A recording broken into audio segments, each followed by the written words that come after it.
pala si Jane May Gilardo at welcome sa aking Science Vlog. Ngayong araw, samahan niyo po akong tuklasin ang natatanging halaman ng likas na yaman ng Pilipinas, ang Nipa Palm o Nipa Tree.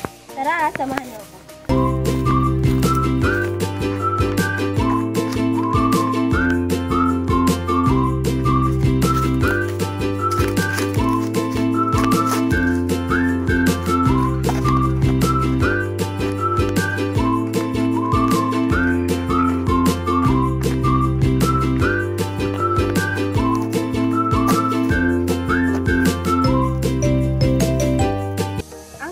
Ang pangalan ng nipa ay Nipa putica.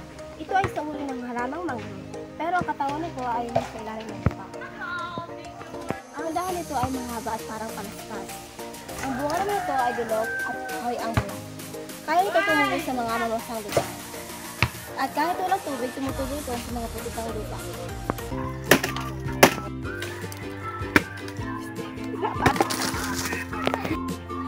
Mahalaga ang Nipa Palm sa maraming Pilipino. Ginagamit ang daghan nito sa paggawa ng suka, labanog at kahit asukal.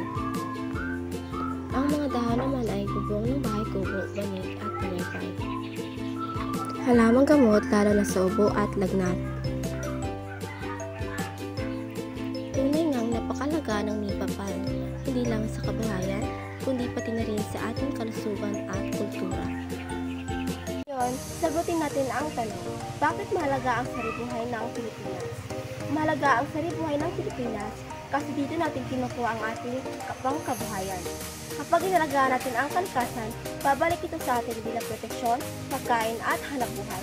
At dito nagtatapos ang ating science vlog tungkol sa Nipa Tree. Sana mas nang maaari nyo ang kalaghan nito sa ating komunidad at kalikasan.